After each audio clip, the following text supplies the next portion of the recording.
Hi guys, welcome back to the channel. Today I'm in a small town called Vermilion, Alberta. So you're gonna hear some traffic here. I can't really find a quiet road to walk down. So today, being in this small town, I know this is all about getting prepared for retirement, but this is kind of part of my gig. I have to continue working for the next year and a few months to pay off some bills, as I've mentioned in previous videos.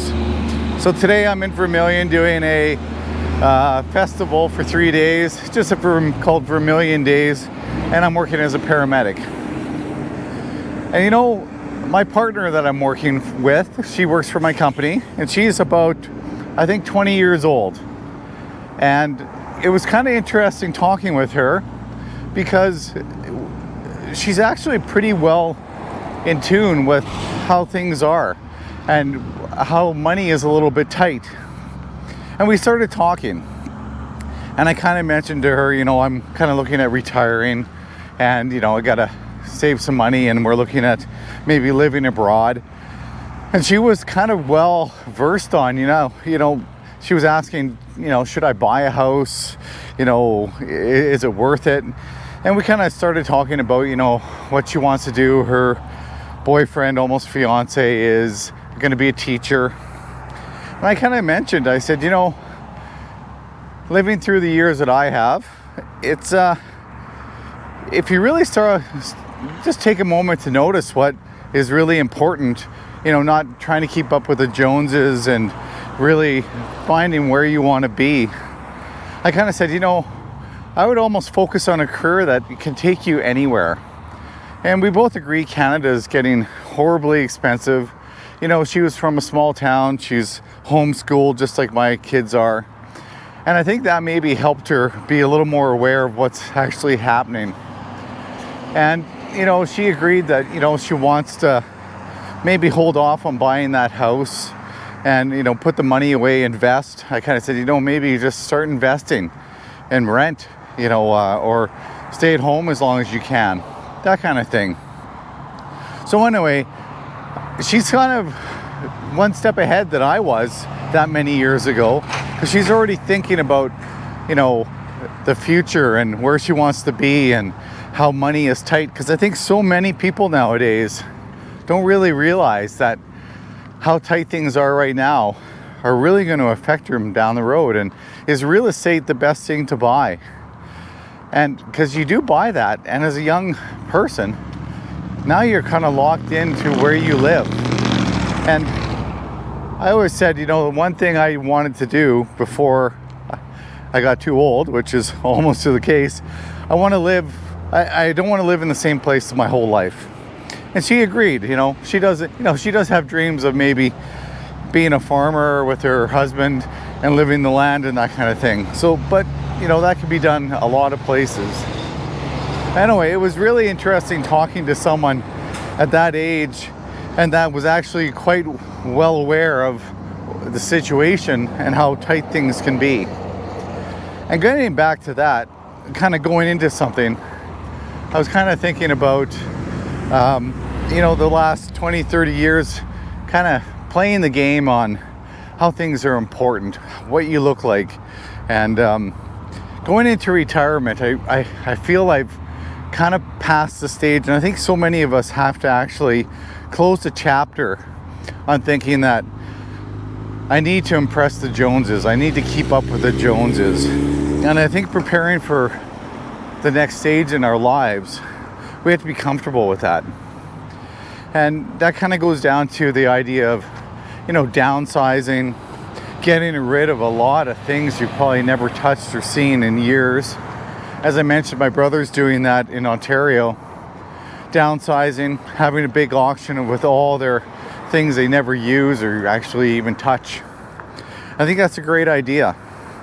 But you also have to give away the idea that materialistic things are the things that are important to you. Is that $150,000, $200,000 car important to you? Now, devil's advocate, I love sports cars. And my son and I are rebuilding a sports car. A pretty big name brand sports car. Are we keeping it? Well, if I do keep it, I'll probably end up being single again. But I would love to. And maybe one day I will get one. That would be my one thing that I'm kind of a hypocrite on what I'm all saying, but that's just the love of cars. Now, that being said, the big homes, the fancy clothes, you know, the fancy watches, which I do have a couple that I bought many years ago. One was a wedding gift for my wife at our wedding day. I wouldn't buy those again, but I'm also not going to get rid of those because I do want to hand those down to my kids. But moving ahead, I feel I'm at the point in my life I don't need to buy and impress anyone. I just want to live simple. I want to live well, but I also don't need to live to the point that I need or want to impress anybody that's around me. Because so many of us, we can call out the people that are doing that. And, you know, it's not, I wouldn't say I enjoy doing that, but it's pretty obvious when you see it. Moving forward, there are things that unfortunately I will maybe need to spend money on. You know, technology. You know, I'd love to keep my iPhone for 10 plus years. You can, but I find, you know, the software limitations all of a sudden doesn't communicate with my laptop, doesn't communicate with my desktop. And maybe moving forward I won't need that as much, but right now I kind of do. But that's another thing I stopped doing. I don't buy new gadgets. I don't buy the newest and greatest iPhone. I don't buy the newest, greatest computer. I'm fine. I'll keep my computers for 10 plus years as long as the software updates. With that being said, I think the biggest thing that we need to accomplish moving forward and getting ready for retirement is being comfortable with what we have, who we are, and the people that surround us. Of course, we're going to meet a lot of new people in retirement, and hopefully we share those values. I don't want to put myself in a situation that I might start feeling insecure or belittled because I'm around people that are maybe more successful than I. Those people will be around me, but I need to be comfortable knowing I did the best that I could during my work years, and I'm comfortable with who I am and what I have. Because really what it all comes down to is the people around you. Did you do a good job raising your children? Do you feel like you put an honest effort into work? Did you half-ass it? With that being said, you know, my wife and I, we have friends that have been way more successful than we have, and that's great. I'm happy for them. And yeah, it could be a little uncomfortable going and doing some things because we're going to be limited on where and what we can do, but I have to be comfortable with that. And so many of us, I think we have to agree that this is who we are, this is what we've done in our lives, and we got to be good with that. Now, this isn't saying you can't go out and buy some new things, enjoy some luxuries in life, but you got to do that for yourself, not for what you think it shows others about you. Got to do it out of, it brings you happiness. And that kind of goes where I like sports cars. You know what? It's great having a nice car, but I'm a car guy. I do it really because I enjoy driving. I enjoy the exhilarating feeling it gives all the senses that I have, the sounds, the feel, you know, that's my thing. My wife, does she enjoy the same things? Maybe not, but I do know you put her behind a wheel of a nice car and she gets enjoyment out of it. So I guess moving forward, do we need all the luxuries? Do we need to keep up with the Joneses? I felt that the last 20 plus years, I didn't need to do that. I'm beginning to watch a lot of these channels that are about retirement, and a lot of them make a lot of sense. So I'm going to kind of go on a few things that I've seen, and a lot of it is acquaintances, friends. How many acquaintances do you have? I have a lot of acquaintances. How many dear friends do I have? And moving into retirement, I think we have to be comfortable with who our acquaintances are and who our friends are. And I'm okay with just having a handful of friends, ones I can count on. And you know what, to be honest with you, those friends are often the ones that live in my household. My kids, my spouse, my brothers. I don't have any sisters. Those are my true friends. Now, do I see my brothers every day? Definitely not. One lives in Ontario. One does live close to me, and I kind of hope we do see each other more often. I think it's just that we're both busy. He runs a business, I run a business, And I think moving forward, you know, the stopping and caring on if everybody likes us has to stop. Do we want to get along with people? Most definitely we want to get along with people. But I also feel I'm not going to waste my time bending over backwards to make sure somebody likes me. I'm going to try my best that, you know, maybe we can get along enough to share a cup of coffee.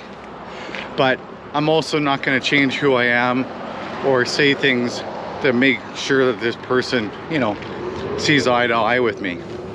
Also, I'm not going to get into arguments either. I'm well past that. So another big thing with retirement comes the more maybe the opportunity to let loose a little bit.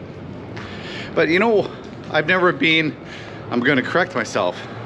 Since my 20s, I've never been a big drinker. I find there's much better things to do, and I also don't like the feeling of being intoxicated. With that being said, I know I say that a lot. I'm not going to say I'll never have a drink in retirement, but my retirement isn't going to be a free-for-all, go back into my 20s. That's the only thing I don't really want to bring back in my 20s is, you know, the alcohol dependency, the need to have that drink. My kids on holidays will often say, "Dad, just have a drink, just have a drink." You know what, sometimes I will, but just not my thing. And I also think going into retirement without having the need to have that drink all the time will make available a lot of funds that can go to other things. Now, I must say, coming out to these small towns kind of brings back a more simplistic kind of feel. Not that I don't see the expensive trucks, the horse trailers and that kind of thing, but I see people actually sitting down with other people in lawn chairs enjoying themselves. And I can kind of say I don't really do that a lot. I do meet up with some buddies and friends, well, acquaintances, to go for coffee. And that's one thing going into retirement I hope I can do a little bit easier. Settle down, not be busy, go all the time. Not saying these folks maybe aren't. I'm just seeing them over the weekend on this event. But moving forward, taking time, actually sitting and enjoying the company of others, maybe people I don't even know. And I'm a talker. I can sit down and do some small talk. And once I get going, I can talk somebody's ear off. I'm guessing kind of inherited that from my father.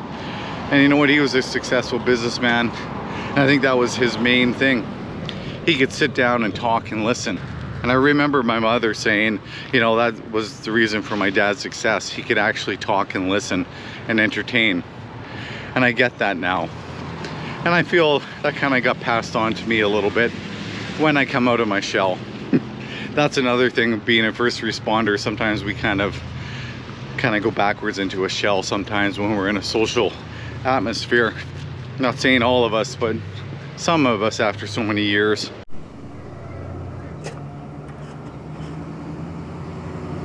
So here I am, I'm sitting in front of what we have in Canada called Co-op, grocery store. I've kind of walked down to Co-op to buy some groceries for the day. And that kind of brings me back to the major part of the preparing for retirement is getting healthy.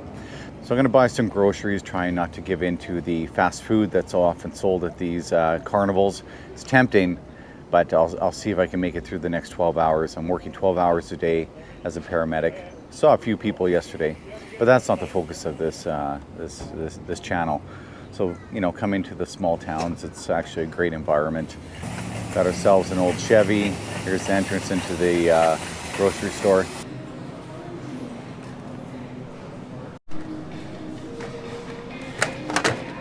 I don't mind the Gatorade Fit. It actually replenishes a lot of electrolytes, and I'm out in the hot sun today. It's about 30 degrees Celsius today, so I definitely want to keep the electrolytes going. And I like my pop. I might get one sugar-free pop, but other than that, I gotta keep it simple. I'm gonna go with Coke Zero. Small ones, gonna go with the small ones just because I do have to walk a little ways. So again, focusing on a little bit of health, but a little bit of treats. So off to the yogurt section.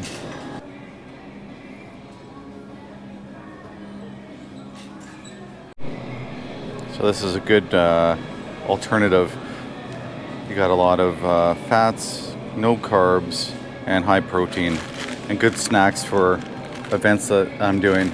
So good little road trip snacks also.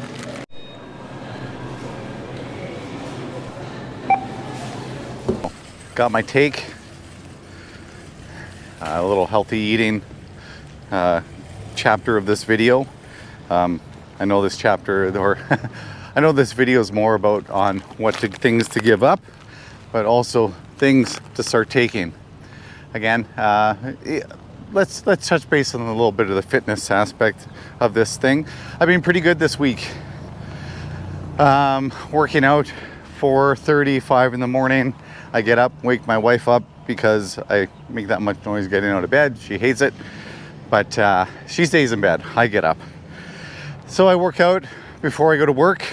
Been working out at the fire hall also. Maybe not training as hard as I want to, but that's going to come in time. Trying to train heavy, which I'm succeeding. Remember the previous talk, 4 sets of 4 heavy. For the most part, I'm about 85% there. It will come in time. The diet I've been doing quite well at. I had one meal with the boys at the fire hall, so I had a little bit of a burger, so some bread. Other than that, I skipped the fries, had salad. The guys are pretty good at picking meals that someone can take out the carbs. So, and that's what I did except for the bread. Guy at work made a smash burger. One of the best burgers I've ever had. Simple, but man, he actually got to the point that he was weighing out the meat because he says it's imperative that they're not too big when you smash them. Who knows? But some of the guys at work, they can cook. So the downsizing that my brother's doing in Ontario, it's going to be really interesting to talk to him after this procedure's done. Kind of touch base on how the auction went.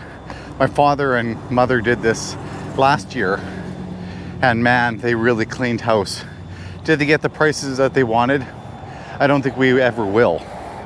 I think we have to go into downsizing knowing that we're probably going to lose 40, 50% on the dollar, maybe gain 30%, 30 cents on every dollar that we bought everything for, maybe even less. We have to be comfortable with that. Now, my parents downsized last year. They auctioned nearly everything they had off that won't fit into in a small apartment. He's still got a lot of old cars that he has to deal with, but furniture, dishes, cutlery, paintings, pictures, all gone. And I think it was a little tough for my dad, accepting that he was only going to get maybe 30 cents on the dollar, if that, on most of these items. I think we Euro attached that we worked hard for those items. They're worth more.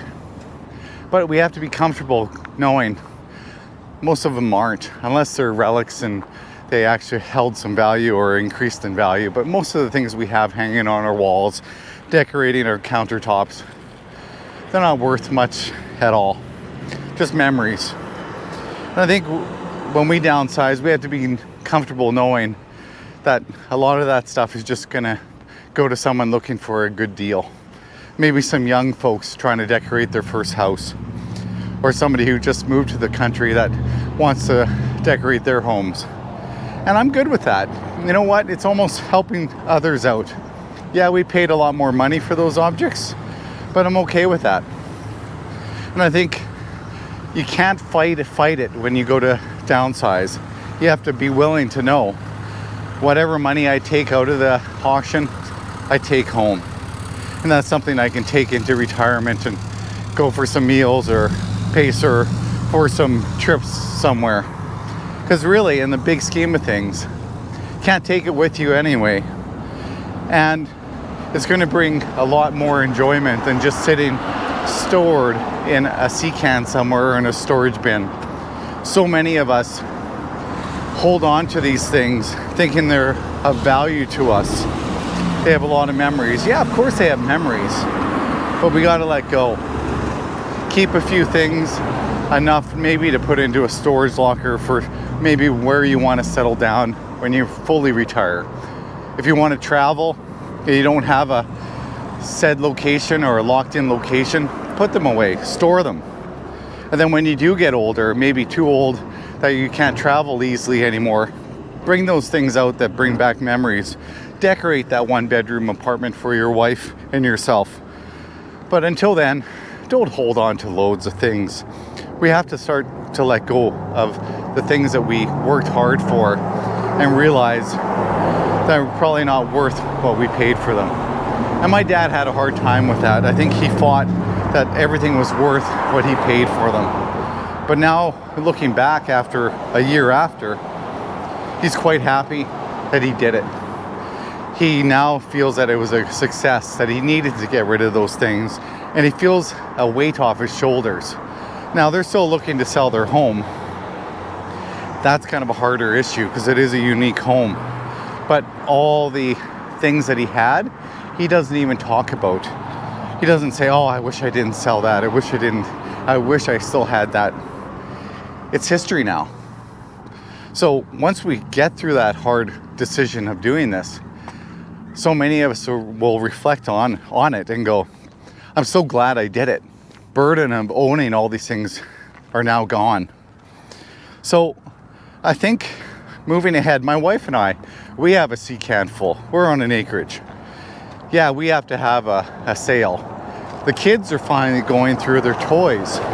And I told them, keep a few things that really bring back some memories, like Star Wars figurines. We went to Disneyland quite often as with the young kids. Keep a few of those things. Those things you can have your children play with. Hey, you know what? Maybe they'll be worth something one day. You never know. The condition that they have them in, probably not. But keep a few things. They're letting a lot of things go. We are too. So we're already beginning that mentality of yard sale. Clean things up. Because we don't know what house we're going to sell. We have 2 homes. One down by Calgary, Alberta, and then one up near Edmonton, Alberta. Which one are we going to get rid of?